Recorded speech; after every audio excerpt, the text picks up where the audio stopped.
There are many cultures and people who dwell in the lands of Tian Xia, and as such, their beliefs and religions are varied and many, with your average person simply mixing and matching their ideology and philosophies to suit their needs with a simple prayer or a small personal ritual of worship for blessings, insight, and protection against bad fortune. But for an adventurer, they might want to tread a bit more carefully because it is not wise to anger or cross the gods.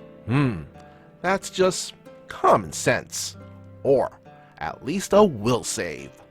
Greetings and salutations there, my friends. It is I, once again, your weaver of tales, your chronicler of legends, and ever so humble storyteller. Recently, our friends over at Paizo sent us a little sneak peek of their upcoming Tian Xia World guide, and we're going to quickly check out some of the religions of Tian Xia, aka the Dragon Empires, in the world of Galarion. First off, I just want to say that I very much appreciate the included pronunciation guide in the book. And with that said, I might still end up butchering some of these names, but know that I'm putting in the effort. Now, in our sneak peek here, we're introduced to a few of the Tian Xia deities that are in the world guide. Daikitsu, the Lady of Foxes, the Kitsune deity of agriculture and craftsmanship, with domains of change, creation, family, and nature. This is a capricious yet benevolent god that nourishes civilization. She represents the land of Tian Xia and nourishes those who call it home. In fact, it is said that she is every grain of rice and the farmer who harvests it. Her edicts are to ensure good crops, perfect the craft for trade, leave offerings for foxes, and to celebrate each turn of the season. I could see Daikitsu being a great deity for clerics, druids, and witches who come from a tight-knit community. Heiyong, the Duke of Thunder, the Tengu deity of the storm and sea, with domains of air, indulgence, lightning, and travel. When you feel a surge of wind against your cheek and a flash of lightning on the horizon, you know that Heiyong has arrived. This Lord of Storms is a passionate one, with worshippers that mimic their god's lust and zeal for life by grasping every moment of their lives and fully embracing in their passions. His edicts are for a person to follow their passions, make token attempts to apologize to those that they have wronged, respect the power of the sea and sky, and to encourage flashy entertainment.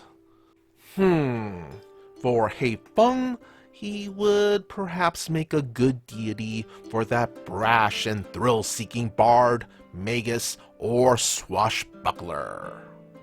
Irori, the Master of Masters, the deity of history and knowledge, with domains of knowledge, might, perfection, and truth. His followers are those who seek self-perfection for themselves and others.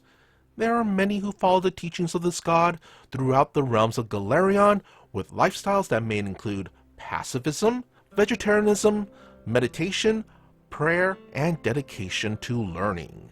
Warriors and martial artists who desire physical perfection might also spend many years honing their techniques within the orders of Irori. His edicts are for his followers to be humble, help others perfect themselves, hone one's body, mind, and spirit, and practice discipline. So, let's see here. A champion or perhaps even a monk who is on their own path of self-perfection would make a great follower of Irori. Or perhaps even a barbarian who is seeking oneness with their rage. And Jin-Leye, the golden dragon Carp, the deity of challenges and promotions, with domains of ambition, change, might, and toil. This once humble Carp is the deity of the determined and the hard-working. He teaches his followers to work hard and face their challenges head-on, fearing not failure or weakness, but to see them as opportunities to learn and grow, push each other to become the best versions of themselves. In fact, Jin-Leye's name is often invoked during hardship and dares. His edicts are for his followers to take up dares and challenges in good faith, persist with creativity and tenacity, and to use one's failures as a way to improve oneself. Alright, so perhaps a swashbuckler that treats each fight like a challenge or a dare would make for a great worshipper of Jin-Leye. Or a investigator that refuses to give up on their investigations would definitely fit the bill. Now, if you want to check out more of the deities and learn more about the lands of Tian Xia, then be sure to pick up Pathfinder Lost Omens, Tian Xia World Guide from Paizo. This massive 304-page gazetter features a look at the history, cultures, and people of Tian Xia, with summaries of over 20 distinct nations and kingdoms. It also comes with a really neat giant poster map that you could display or use so you don't find yourself lost in the lands of the Dragon Empires. Once again, I am your Weaver of Tales, Chronicler of Legends, and ever humble storyteller. You can find me all over the internets via my social medias at Mr. Kapow, that's MRKAPAO, and everywhere else in the description below.